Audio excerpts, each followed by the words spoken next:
Hey, what's going on? It's Bill Burr, and it's time for the Monday Morning Podcast for Monday, September 12th, 2016. What's going on? How are you this wonderful, wonderful football Monday fucking morning?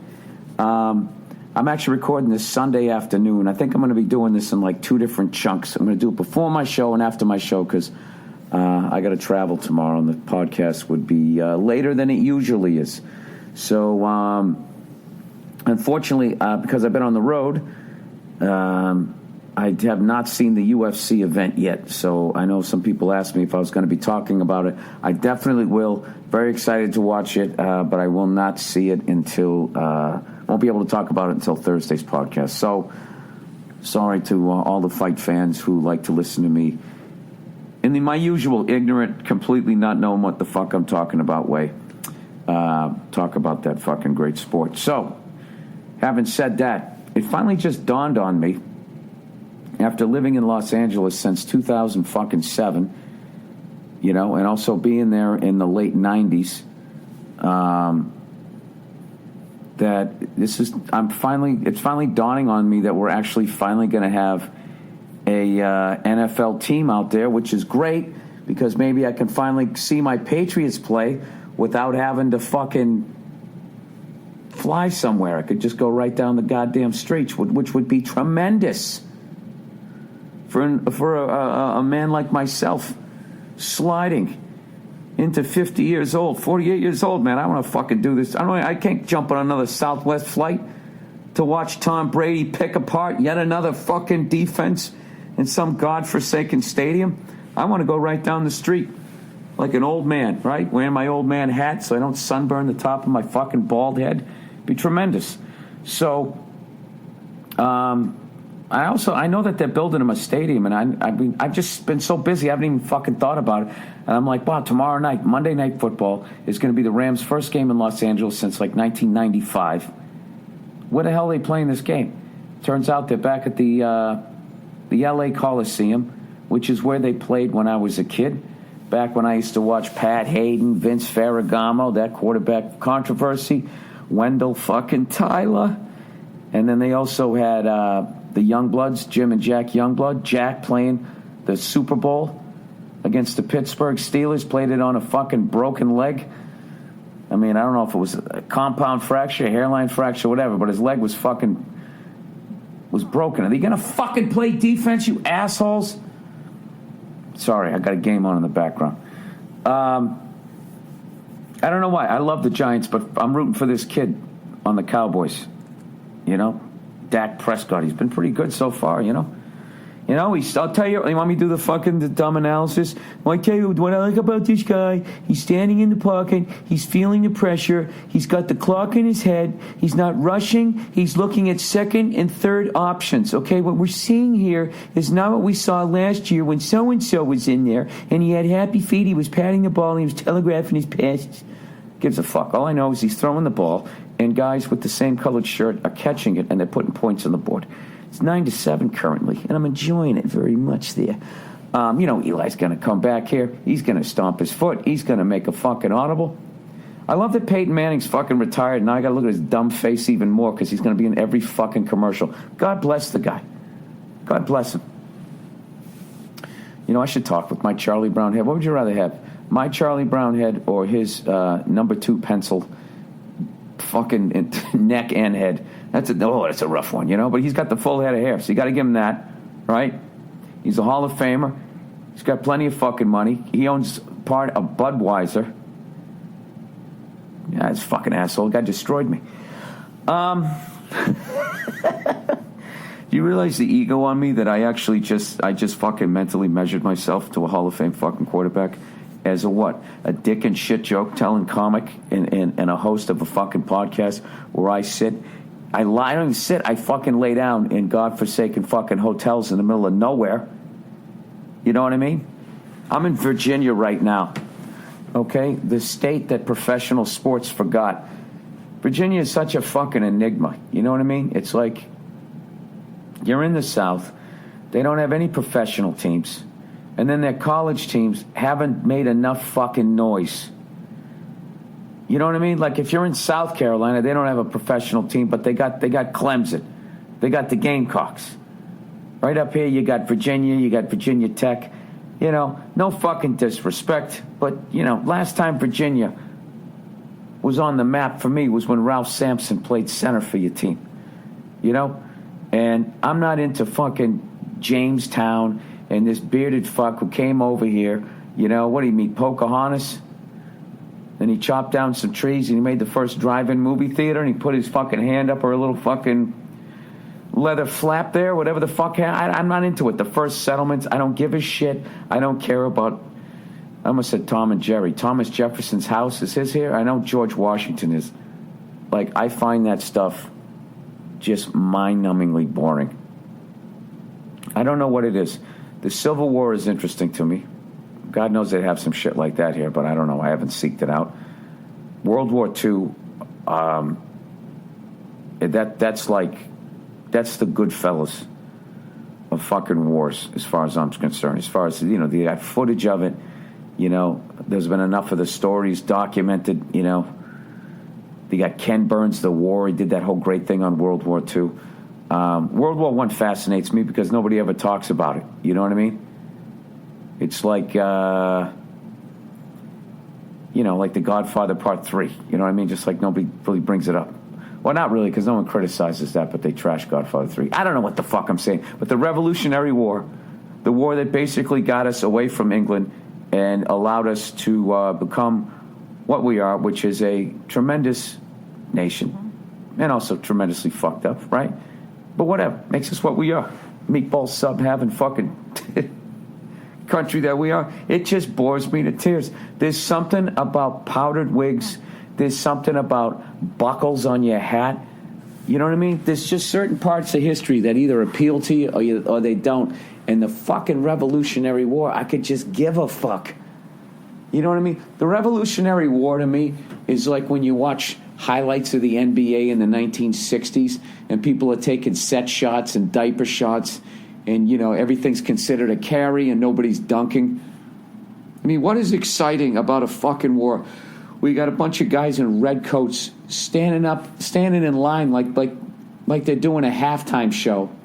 Well, you got a bunch of dirty, filthy fucking Americans hiding behind trees picking them off. I just don't it's just a bad game plan to begin with. I like Pirates. I don't know when the fuck did Pirates end? I know recently there was a pirate movie because Tom Hanks made the movie. I love how Tom Hanks is just like, if there's any sort of heroic act, it's like he has to play the part. I don't give a fuck if you're in space, all right? If there's a disease, he's done the disease. He's been lost in space. He's dealt with pirates. I'm sorry, my voice is fucked. Pirates. He's dealt with identity theft. He's landed a plane in the Hudson River. You know what I mean? And he's great at all of it, but it starts to get to the point of like, who the fuck does this Tom Hanks think he is? You know, as much as he's doing all of this in the movies, has Tom Hanks ever rescued a cat out of a tree? You know what I mean? I just don't understand where he gets off accepting all these roles. At some point, I mean, if I was him, I'd be like, I have to go out and go do something heroic, something. You know what I mean? I gotta, you know, help an old lady cross the street.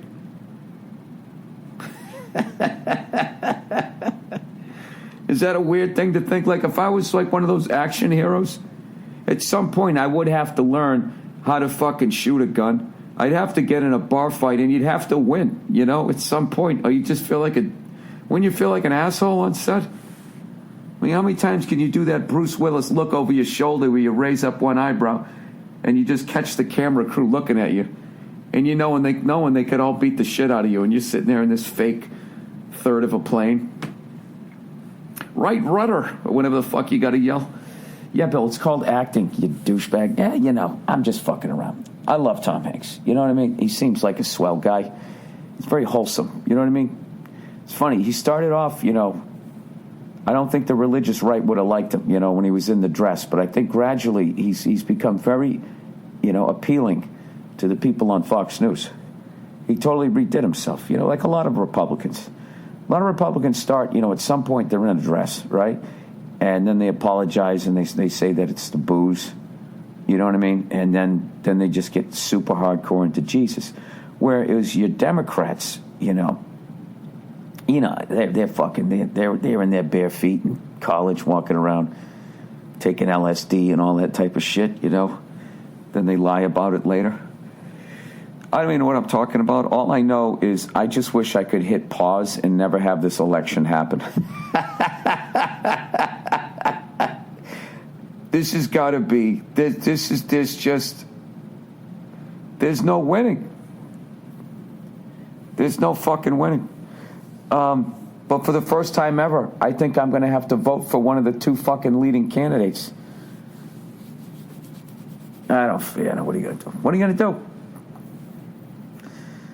Yeah, worst case scenario, you just deal with one of them for 8 years. You know how long it's going to get Trump just to get somebody to fucking get the contract? That piece of shit will probably give it to his own company. Trump wall building. Love his name spelt out all over the fucking thing. Bill, why do you try to talk politics? You know you don't pay attention. All right, let's plow ahead. I was talking about the Rams here. And does anybody know? What's funny is I'm on their Wikipedia page, and somebody hacked it. It's funny because the owner's name right now is Little Bitch, and the head coach is Get a New One. So I'm sure the rest of this stuff here is reliable. Team's history. Now, I actually knew this. I got all this stuff in front of me. I knew some of this stuff. I did know, because I am a fucking nerd when it comes to sports, that the Rams initially started in Cleveland. Why they were called the Rams, I have no fucking idea. As far as I know, there are no Rams. I don't even know if there's any fucking Rams in the United States, are there? There's certainly not in Ohio. There's definitely some Buffalo, if you know what the fuck I mean. Fucking Midwestern people. Do they ever not get seconds? You know what I mean? Look how they make their pizza there. Rams. Let's see here. Rams in the USA. If I had to guess, I would say maybe Montana. I don't even think they're in Colorado. Who'd want to be around all those dirty hippies out there growing weed? I'm just fucking with you. God bless them. Ram USA. Do I literally have to write animal? Rams USA animals. I was going to have a bunch of barefoot people at the fucking airport. Bighorn sheep. Do you have to correct me every time, you cunts? All right, bighorn sheep. My mistake. Oh, hang on. That's room service. All right, I'm back. Jesus Christ, these fucking goddamn sheep are all over the place. They are in Colorado. They're in Wyoming, the western parts of South Dakota, North Dakota. They all some fucking the appendix that hangs off of Baja, whatever the fuck you call it, that hangs off of California. They're down there. Nothing in Cleveland. All right, what the fuck was the point I was trying to make? So anyways, they were in Cleveland. All right, let's get the momentum going again here. It's 5:57. I got to be at the fucking place by 6:30 here. I haven't showered. I haven't ironed my clothes. Does anybody know? Do they have the record for like moving the most? It's got to be for a professional football team. They were the Cleveland Rams from 1936 to 1945. And then they moved to Los Angeles, and they were there from 1946 to 1994. At some point, they did play in Anaheim. I know that. And then 95 to 2015, they were the St. Louis Rams, and now they're back. So they have played 1, 2, 3, 4 different fucking places. Well, 3 different places, but they've moved 2, 3, 4 fucking times, right? Cleveland? That was 1, 2, 3. No, they moved 3 times. But they've been in 4 different places. No, 3 different places, but they went from Cleveland, Los Angeles, St. Louis, back to Los Angeles. There you go, all right? How many fucking flights would that be? That's how many times they went, all right? And I told you, I used to watch them way back in the day, Eric Dickerson, used to watch him. The fucking, who else did they have back then? They had John Robinson as the coach then. I remember that. The guy from fucking USC. But I'm psyched that they're playing in the LA Coliseum. To see an NFL game there is huge. I've obviously seen USC play there, but I never saw an NFL game. And that's huge to me because that's the site of the first 2 Super Bowls. You know, the first of which didn't even sell out. It wasn't even a Super Bowl. It was a title game. The NFL, AFL championship game, whatever the fuck they called it. So anyways, I think I'm sort of going to be a Rams fan. I'm not going to root against them. I'm not going to be a cunt here. I'll watch them, you know. What do they play against? I don't even know what the divisions are. When I was a kid, it was the Rams, the 49ers, the Saints, and somebody else was in the NFC West. The fuck was it? The Falcons. And then the Central was Chicago, Detroit, Green Bay, Minnesota, and Tampa. I'm still looking at the poster when I was a kid. I'm thinking of it. And then it was the fucking Giants, Cowboys, Redskins, Eagles, and Cardinals. Right? And the AFC East was the Colts, the Patriots, the Bills, the Jets, and the Dolphins. Seattle was in the AFC West. I don't know. It's fucking nuts. They move it all around. Now I don't even get it. I don't know why they keep switching it up. Maybe because it was for travel. I have no idea. But all I know is I got to get ready to go do my show. So through the magic of the pause button, you'll have to wait 2 seconds. But I'm going to come back and haven't done my final show here in Richmond. Been having a great time on this tour. Todd Rex has been fucking destroying. And I want to thank everybody that came out to Charleston, South Carolina. We hit that cigar bar again. You know, I haven't really worked out. I've eaten like okay or horrifically. I'm hoping, you know, 5 days on the road is, I'll tell you, it's a rough one, you know. Charlotte was great.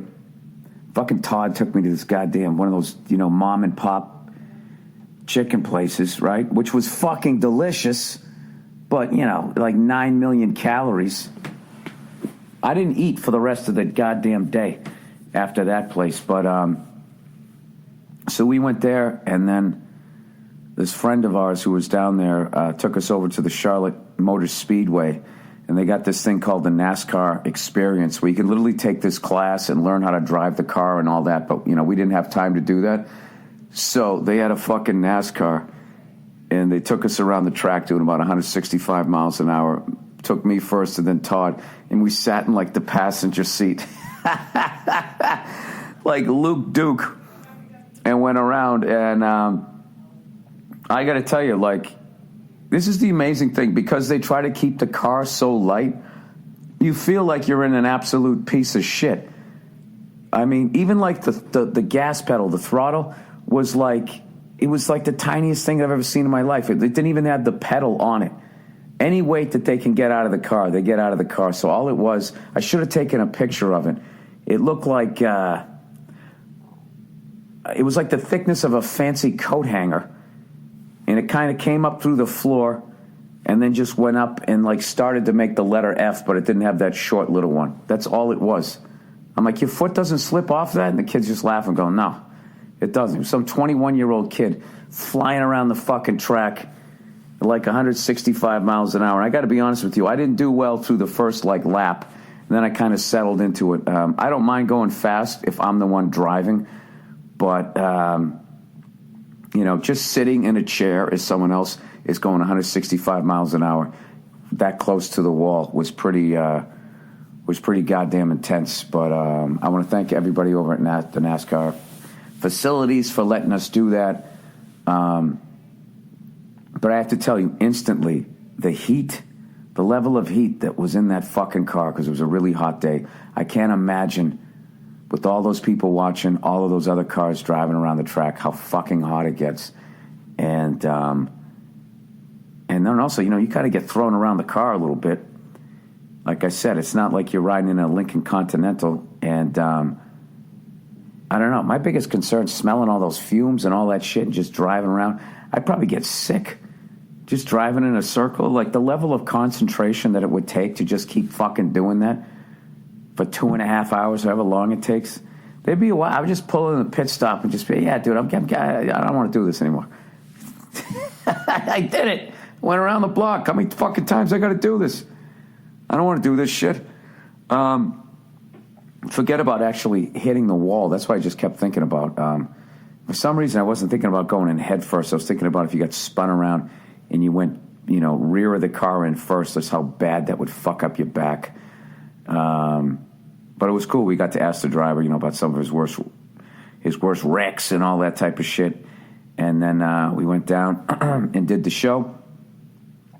And one of these nights, I did like a fucking 2-hour show. I think that was in Charlotte. I got to stop doing that. I'm supposed to get my act down to about an hour and 20 minutes, but I'm thinking this special is going to be somewhere between 120 and 130.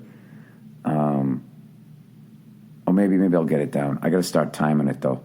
But speaking of which, that happens right now, so I'm going to hit the pause button. And, I don't know why I tell you guys this, because there's going to be no delay in your world.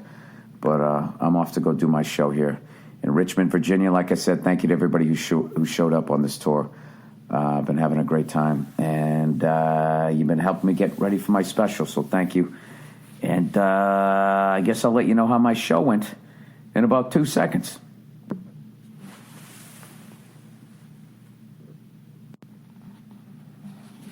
All right, I'm back. I am back. Show was amazing. Amazing crowd. Unbelievably beautiful theater. Todd Rex fucking murdered. And he told me to tell you this story. I can't believe I almost forgot this story. It was such like a fucking Patrice moment. It just so reminded me of something Patrice would have done. After we did Charlotte over there, we drove all the way up to Norfolk, Virginia, which was like a 5.5 hour drive. And at my age, the cutoff is 4 hours. Back in the day, I drive 8 hours. Then that became 7, and then the cutoff was. Now it's just if it's fucking 4 hours, pass interference. 17-14, Patriots. Sorry. Anyways, so we were fucking exhausted, right? So we walk into the hotel to check in. And this cute girl, right? She's like 21, 22, adorable, just right out of college, is sitting there, right? And we check in, right? And before she's handling this stuff, she's getting all the shit ready. Like, she's going like, okay, just to tell you about the hotel. We have a restaurant here. It's Italian food. It's open from this time to this time. The specialties are blah, blah, blah, blah, blah. It's part of this, blah, blah, blah. On the second floor is the gym. Second floor of the gym, blah, blah, blah, blah. The top floor is this, if you want to do this, blah, blah. She goes this big, long speech, and she's right in the middle of this speech, and Todd's behind me, and I just hear him just go, just give us the keys. I fucking died. I put my head down on the desk. She was so shocked that he said it, but it was such a classic Patrice thing, because I was thinking, I don't want to hear all of this shit. I'm not going to remember all this stuff. I'm fucking exhausted. I just want the keys. And just the way he says it, he always tells like this Archie Bunker thing. He goes, just give us the keys. And the poor girl, she didn't know what to do. She never, she was younger. So it took her, I felt bad because it took her like a minute for her to sort of regroup and then just realize that we were two silly older guys. And then she laughed and then said Todd was rude. But oh my God. I haven't laughed like that in a long time, and it really reminded me of Patrice, which was crazy because tonight, his mom came out to the show and his sister, and I hadn't seen them. It was really just the synergy. So, anyways, let's plow ahead here with the podcast. It would be fucking amazing in this first week here is if the Patriots win, because I think I just saw the Colts lost. And I love Andrew Luck, and I actually, I like the Colts and everything like that. I just obviously, the severity of this fucking stupid-ass thing. It would be nice to see them lose a couple of games. If we have the same record. But another thing, too, is I don't want the Colts to shit the bed, because I'm hoping we're going to make the playoffs. And I want to play them again and see what their fucking excuse is going to be when we kick their ass again. And I'm saying we because I don't play for the team. I should really be like, hopefully we beat them. Who the fuck knows? But I don't know. I mark my words, in the history of sport, like, this will go down as one of the most ridiculous fucking suspensions after a while. And I'll tell you why, because I was literally just watching when I was trying to find this game. They had a thing on the Celtics, and that time Dennis Rodman said if Larry Bird was a black guy, he's a very, very good basketball player, but if he was a black guy, he'd just be another good player. And then they asked, what is his face? Isaiah. And Isaiah was like, yeah, I'd have to agree. And how that whole thing blew up and blah, blah, blah, blah. So now it's like 30 years later, and now they're actually saying, well, they're actually kind of defending Isaiah, not saying what he said was right, but they're looking at it like, Isaiah, unfortunately, in that time, he said the wrong thing about the wrong white guy. Now it's much more like measured how they're looking at it. I think that'll happen for fucking Tom. I hope so. I just said for Tom like I was like part of his fan club. I hope that happens for Tom. Anyways, just an absolutely incredible run. I'm telling you, people sleep on the South. They really do. How fucking great it is down here. But like I said, I've never been tailgated the way I was tailgated from fucking South Carolina up to Charlotte, and Charlotte over to Norfolk, Norfolk over to fucking Richmond. They get down to these 2-lane highways, and I'm telling you, it's like a NASCAR race. They're right on your ass there. So anyways, I got to do a couple. Unfortunately, I have to read out loud. I know you guys get a nice fucking enjoyment out of this. Let me just knock these things out, because I'm going to go down the street and have a sarsaparilla with Todd Rex. Jesus fucking Christ, he murdered on this. People who went out to my show, was I lying about that guy? How funny is he? He's so fucking silly, too. Silly's one of my favorite things ever. So anyways, here we go. Oh, Jesus. All right, Dollar Shave Club, everybody. Dollar Shave Club keeps getting better. They started 4 years ago by delivering their amazing, affordable razors, and they've grown to over 3 million members who no longer overpay for a quality morning shave. And now new members can get their first month for free. Dollar Shave Club is about so much more than just razors. They have a mission. They want you to look, smell, and feel your best. And they've been investing millions in R&D developing, whatever the fuck that means. Their original grooming formulas for your face, hair, and body. The stuff is amazing. How exactly do you work on that? You just find people at a Walmart that will loan their face to your fucking products, and you make sure it doesn't mess up their face. Is that what it is? 20-14, Patriots. Kick is up. It's good. By the way, Cardinal fans, that pass interference call in the end zone that set up the field goal for 20-14, you're right if you said that was bullshit. The dude literally started falling down, and he reached out and he grabbed the other person like he was falling off a boat. All right, anyways. Okay, this stuff is amazing, evidently. Pre- and post-shave formulas, skin protection formulas. Or do they shave the face of a rabbit? They're always using rabbits, Rabbits have such a brutal life. I think that's why God lets them fuck as much as they do. Because if they're not getting eaten by a snake, we're rubbing shampoo into their eyes and stuff, Cutting their feet off so we can be lucky. The stuff is amazing. Pre- and post-shave formulas, skin protection formulas, killer hairstyling products, and literally the most amazing soap and body wash you'll ever use. Hairstyling products. I can't remember the last time I had to use those. I was just thinking about Moose in the late 90s. The store experience is awful. All the stuff looks the same. There's too many options, and no one's there to help you find the products that are right for you.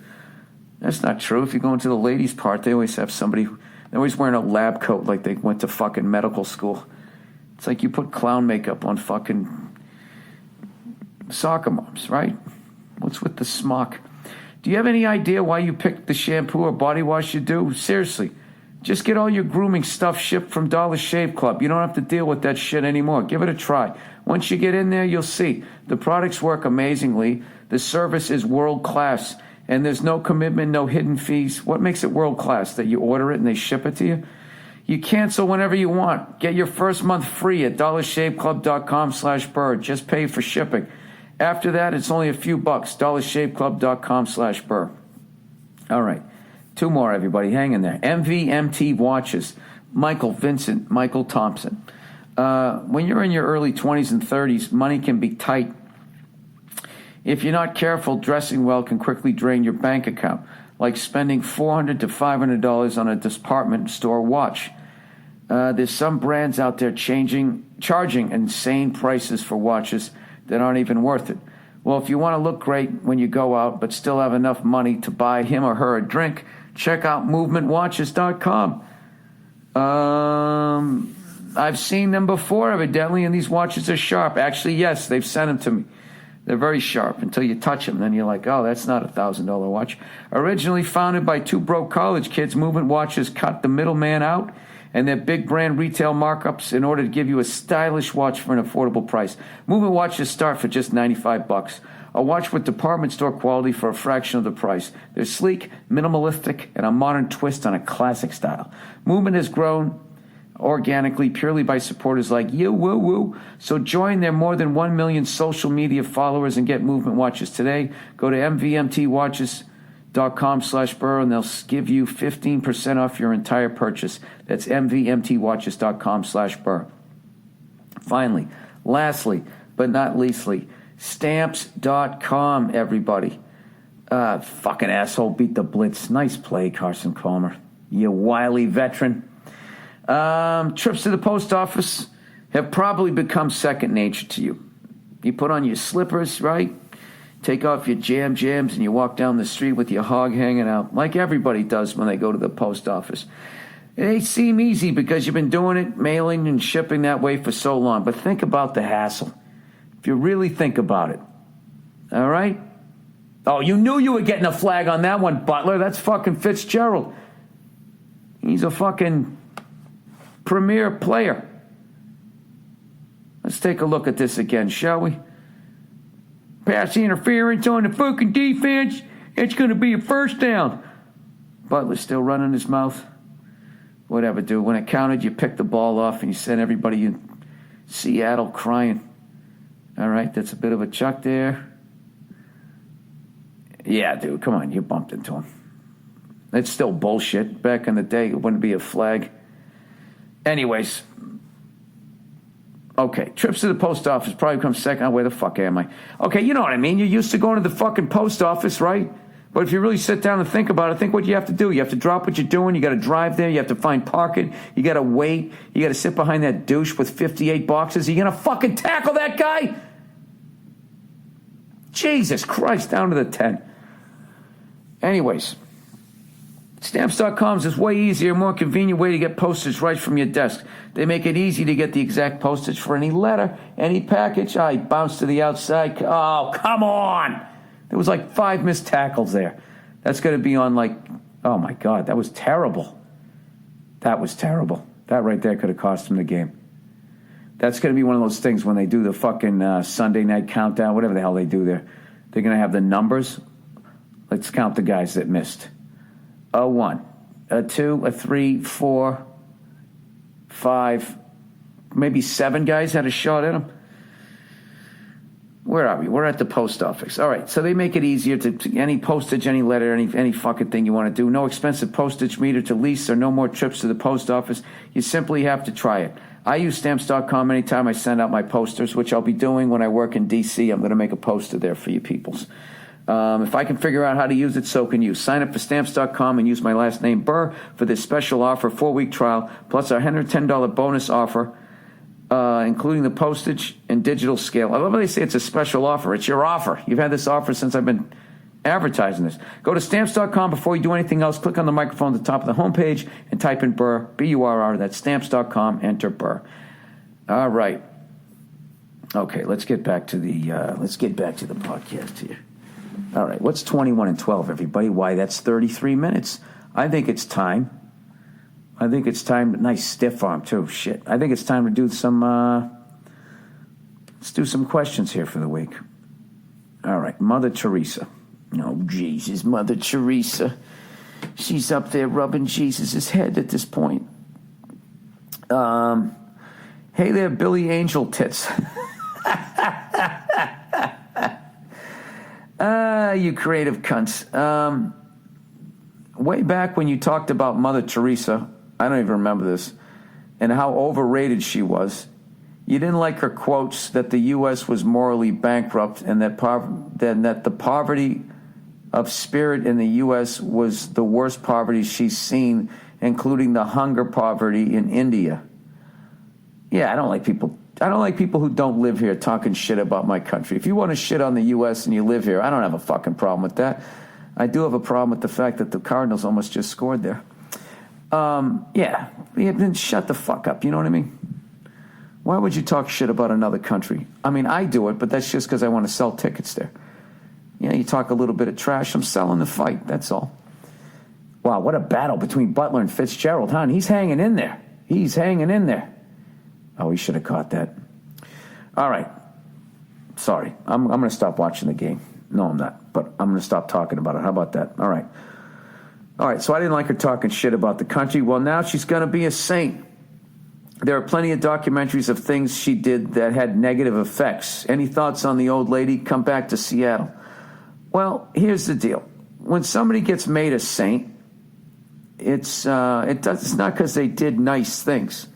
First and foremost, you had to make the Catholic Church money, right? Is that who she works for? And what she did by going around with all these poor people was she was like out in the field. You know what I mean? She's like that cop that never wanted to have a desk job, wanted to be out on the beat, be there with the people. But the whole time, she's selling that religion. And it made them millions and millions of dollars. It took millions and millions and millions of dollars out of these poor people's hands, to basically invest in a fucking theory that has no proof to it whatsoever. Basically invest all this money in, you son of a bitch. Oh, that's Fitzgerald. He's 11. I thought he was 15. I'm a fucking dope. Nice catch. God damn it, he's a great player. Shit. What the fuck's the score now? I like the Cardinals, man, but I really love the Patriots to win just because the Colts lost. Look at the guy's almost looking upside down. Balances it on his finger. Does he have control? Does he make a football move? Yes, he fucking caught it. If they take this thing away, I swear to God, what does the guy have to do? Did he secure it up against there? So I think she's a saint. She won. Look, even if she fucked over the poor, she still had to be down there in basically, who's kidding who? Some of the stinkiest, smelliest parts of fucking humanity. Because, when you have that level of poverty, and they don't have running water and stuff, people are just shitting everywhere. That alone, the fact that if you have access to first world plumbing, if you go into the third world to try to help those people out, yeah, I think you are a saint. I would think so. Granted, she sold them, the whole fucking bill of goods there with the mass murdering, child raping entity. But other than that, when those people say you're a saint, does that really mean something? I'm going to be honest with you. I have no fucking idea what she did. I know she was like Alicia Keys and she didn't wear makeup. I do know that. I don't think she could play the piano. I have no idea. Well, now she's going to be a saint. Look, she's dead. I made fun of her when she was alive. Now she's dead. I think I can leave her alone. All right, lobster anesthesia. Old Billy Red Lobster. I've never eaten at a Red Lobster. I just never had the courage to fucking eat like fast food seafood. It always seems like if anything's going to give you food poisoning, it's going to be the bottom feeders of the ocean, right? They're already eating the fecal matter there, right? So the only time I've ever been to a Red Lobster, I actually performed there. Remember a long time ago, I did a stand-up show in a Red Lobster with this fucking hilarious comedian, Julie Barr, and a couple other people. And it was just one of those shows early in my career where you're going in there and everybody on the show, before we go up, we all know we're going to take a fat one. It's going to be difficult. And you're just laughing. You just stand there going, this is fucking impossible. There's families here. Are we allowed to curse? What's going to happen? People got bibs on. They're trying to navigate this fucking little red dinosaur in their plate. How the hell are they going to listen to me? I suck when they're paying attention, you know? So anyways, let's get back to Red Lobster here. There actually is a method that is supposed, and he said, I'm no lobster neurobiologist, to numb lobsters before you boil them. You stick the lobster in the freezer for a few minutes before slicing it through the brain. The freezer is supposed to be the most humane way, because at least when people start to freeze to death, they eventually feel a warmth go over them and they start to become unconscious. Supposedly, this helps the flavor because the anesthesia decreases the stress hormones release compared to the dude being boiled while conscious or having its brain chopped in half like the obituary song. Hope this helps and have a blessed day. Fucko. If you stick a lobster in a freezer for a few minutes, it's just going to freeze. It's just going to be really cold and be miserable. And then you're going to stick it in the fucking hot water. You know something? I'm never eating lobster again. Okay? They do enough bad shit to chicken and cows and stuff. I don't need to add this. It's just so fucked up. I was watching this thing on this French restaurant, and this guy takes these live lobsters and puts them over an open flame. It's just like, yeah, I always go back to that time I watched that chimpanzee catch that smaller monkey, and he stood on the thing, and he just started just digging into its back, pulling its back meat out as this thing was screaming. It's just like we're fucking animals, man. There's no fucking reason to do that, man. I still think what I'm saying is better. You just take a little lobster bat, you bash it over the head, immediately unconscious. Like if somebody hit you in the head as hard as they could with the bat, you're not going to feel any pain. You're not even going to fucking remember it. You can't do that to those things? I don't know. It just seems wrong. All right, so it's 21-20, and we just took a fucking sack. Nice play. God damn it. Bull Rush Jones right up the fucking middle. Give us the old right there, Fred. But you know what? Look at fucking Jimmy Garoppolo here. Garoppolo, he's doing great. We're hanging in there. Cardinals are no slouches, right? Did they almost go to the Super Bowl last year? Wow, we even held on that play.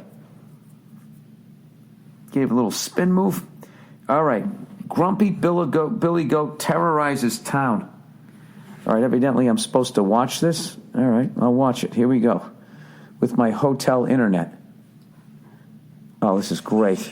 I love goats. There was just two people on a scooter. This fucking thing just knocks them over. Oh, watch it, lady. You got to feel the backside pressure. Backside pressure. Get rid of the ball. Get rid of the ball. Are you looking for the Tom Brady fucking treatment? Yeah, that's it. No flag there. Come on, UFC. You can't kick when they're down. Look at this guy coming in. There you go. Front kick, front kick. Oh, he's going like what's his face there? Come on, man. Who do I root for here? This is you know what? Come on. I want the guy in the striped shirt. There you go. Kick that motherfucker. You hit your lady. This thing's a pimp. Should have kicked it right in its fucking udder. Dude, I would grab that thing by its fucking head. Is that a cop? That's hilarious. This is definitely another country. If that was a cop here, they'd fucking shoot it. He loves that dude in the striped shirt. This guy's going to slip and fall and crack his head.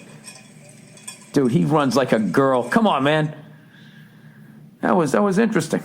I liked it. I love goats, man. The thing is you can't show any fear, man.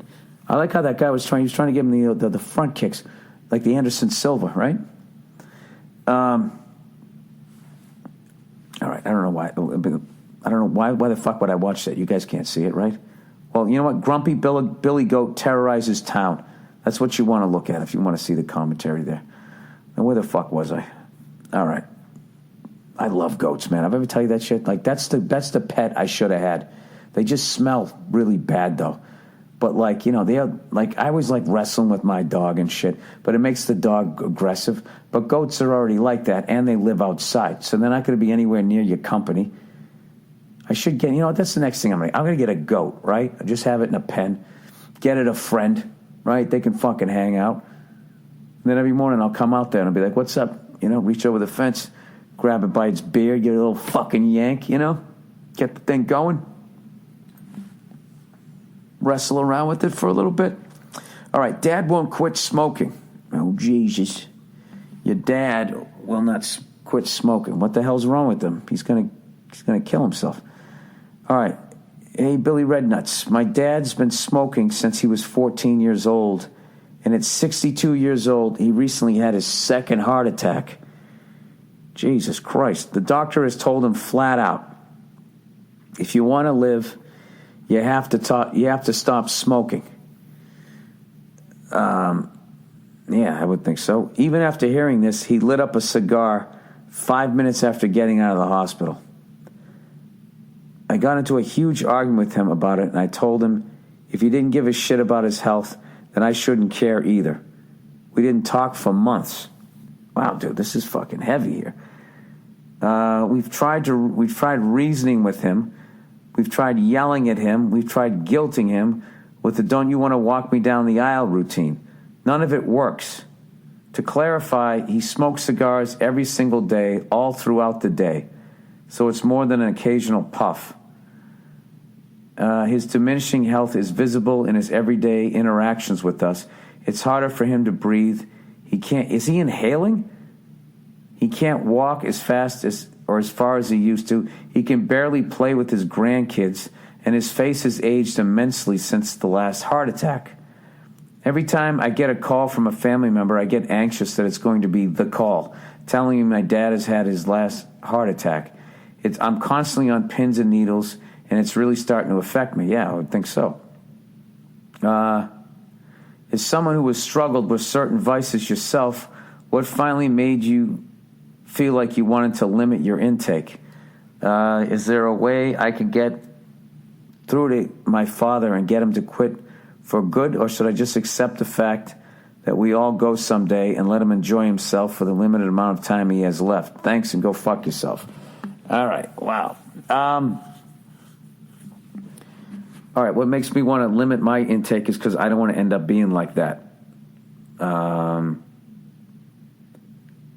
But I also, I don't know, I don't like having shit have control over me. You know what I mean? And I also found that, like, when you're just constantly smoking a cigar, if you smoke too much, like, they're not special anymore. Like, it's great when, I like now just planning a cigar night, like a couple weeks away. Like, the absolutely fucking hilarious Burr is one of the great guys you could ever hang out with. Forget about smoke a cigar with. He's trying to organize a cigar night. And I already have it circled on my calendar. I'm excited. I'm thinking about what cigar I'm going to have. But, like, when I just, have a whole box of them, and every night I'm just going out there smoking, it's just, you start smelling like a cigar. It's bad. It's like, if I'm drinking every night, I don't know. It's just one of those things where I don't like the way I feel. I don't like the way I feel when I wake up in the morning. And I know it's bad. I know it's aging me. I just know, I know it's bad for me. But with your dad, that he's been doing this for so fucking long, I would be livid at my dad if he was doing that. And I would be unbelievably frustrated, and I would continue, obviously, to try to get him to stop because you love your dad, However, there does come a point where it's just like if the person has resigned themselves to this is what they want to do. I mean, if he just had his fucking second heart attack and the doctor's going, listen, you're going to die if you don't stop smoking, and he walks out and literally just lights up a cigar,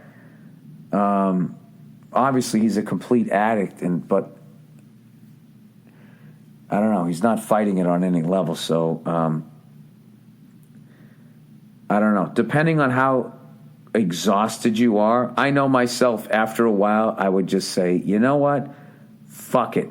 And it would suck because if my dad died like that, there would be a definite level of resentment and anger that I would have at him. But I just think maybe the peace you can find is that he's addicted. He's an addict, and this isn't your father making this decision. It's the chemicals and all of that shit that makes you do this. That's really unfortunate, and there's really nothing funny in there. Jesus. I was going to smoke a cigar tonight, too. I guess that's out the goddamn window. Jesus Christ. Anyways, let's try to shake that off. All right. Advice. Strip club with wife. Oh, Jesus.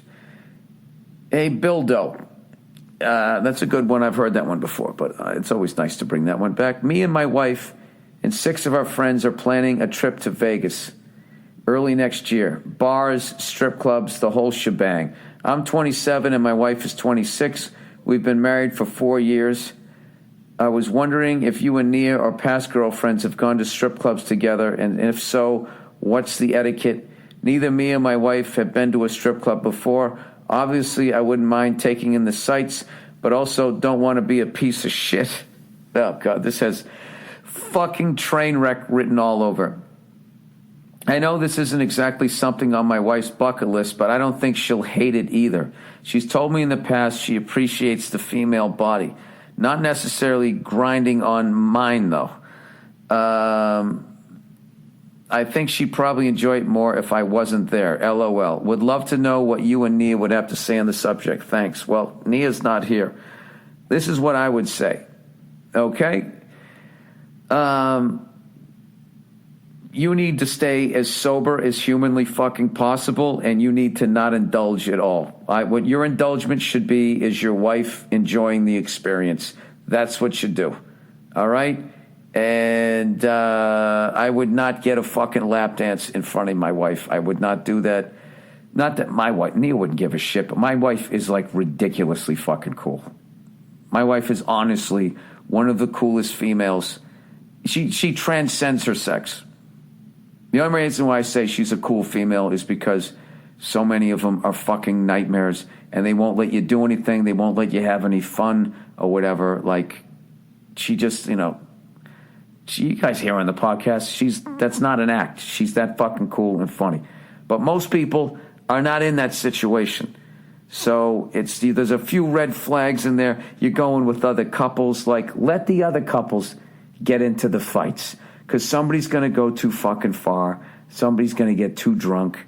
Somebody's going to fuck up. And somebody's going to have that fucking thing brought up for the next 10 years in their fucking marriage. Because God knows that's what the fuck they do. So all your mission that night is to not be that guy. Strip clubs are not going anywhere. Okay? You can always go to one another night when she's not fucking there. Or if she actually ends up having a good time, the second time. And just literally tell her. Just say, listen, I wasn't going to get drunk and I wasn't going to do anything to embarrass you. Then she'll fucking respect you.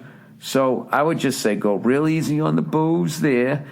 And, get your wife a fucking lap dance. That's what you do. And then just say, and just say you're good. You're good. And when your fucking guy friends are all trying to pressure you into doing something, just tell them to go, yeah, I'm cool. Don't worry. I'm having a good time. Okay? And let them do all the dumb shit. Let them wake up the next day when you guys go to breakfast and be the ones that have to say, yeah, sorry, I got a little crazy last night. Or be the ones that are clearly just had a huge fight and are not talking during breakfast. You don't need that shit. All right? You don't need that shit. It's a very, all of that type of shit. There's like, when you're sitting there going, what are the rules? The rules are the rules that you and your wife come up with. And the fact that your wife has never been to one is just all of the fucking makings of a shit show. So like I said, I'm not going to I'm going to say this again because you're a young guy. Do not be the drunk guy. And I'm telling you, just make sure she has a good time. Ask her if she's all right. Ask her if this is cool, if she wants to get out of there. Just totally be attentive to her, and there's no way it can be a fucking problem, and then you can get on with your goddamn life, and then fucking whatever. Some other time, you go to a titty bar, maybe you bring her along. She might fucking end up wanting to see you get a fucking lap dance. And you're like, you serious? Yeah. And then she'll be like, all right, which one do you want? You know, and then that's another thing that could be a fight. You know what I mean? You fucking pick some, you know, I don't, that's just one of those, it's just one of those things. I remember one time, there's this famous strip club in Los Angeles called Jumbo's Clown Room. Okay, and it is just as creepy and disgusting as it sounds. I don't think it's like that anymore. It's way better now. But back in the day, it was literally like, you know, if I was a serial killer, like that would be my Starbucks. You know what I mean? Sit there with my laptop in a chat room with other serial killers. I mean, it was a fucking disgusting place.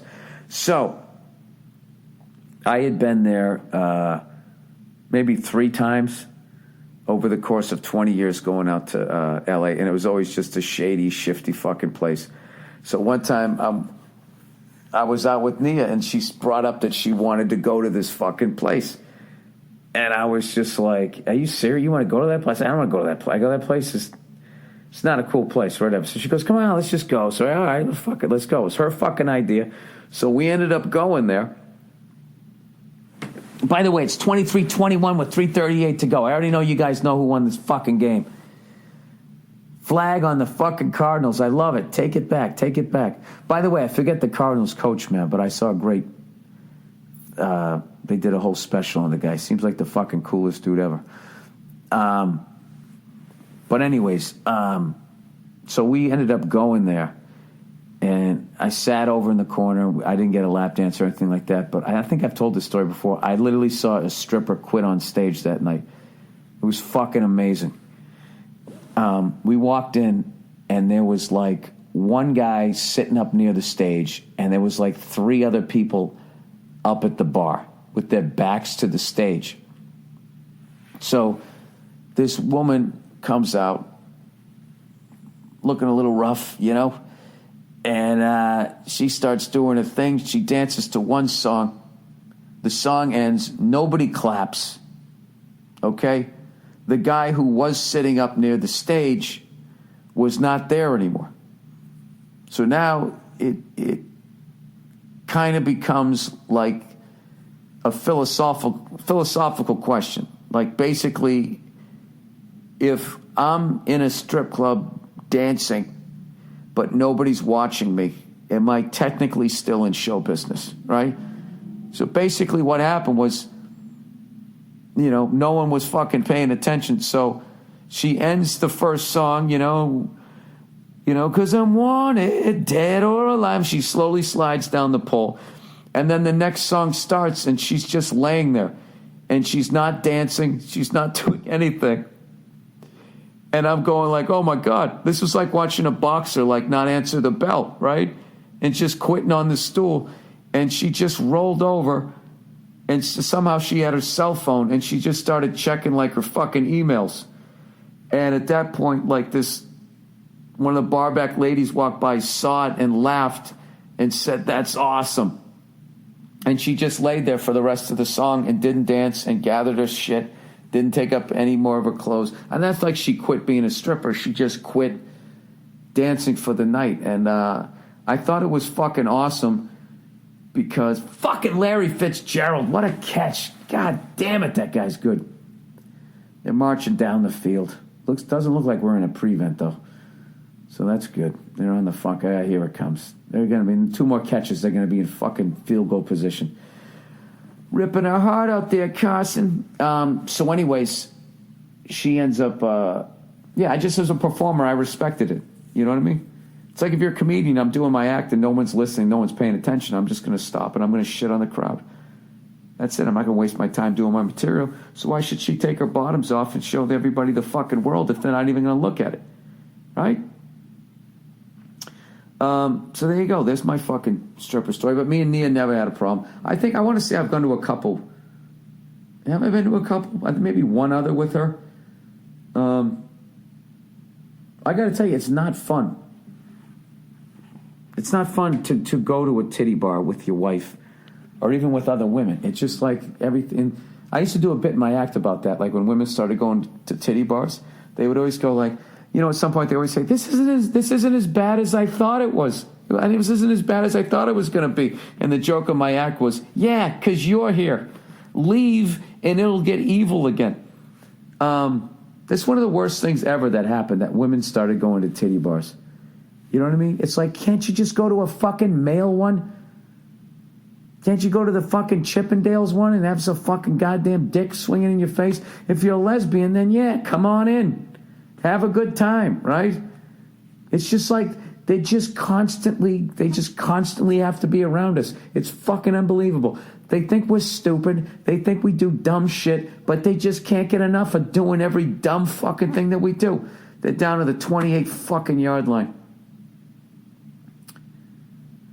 The announcers are going to be right. Well, now the question is, are they leaving too much time on the clock, assuming that they hit this field goal? I actually like that this is going to happen, because if they kick this field goal, right, what are they going to be up by 1 or something? Is that what it's going to be? And then we get to watch Jimmy go down and do his thing. He's going to get some experience. I got to tell you, I've been impressed with him. He's playing all right. That kid for fucking Dallas played all right.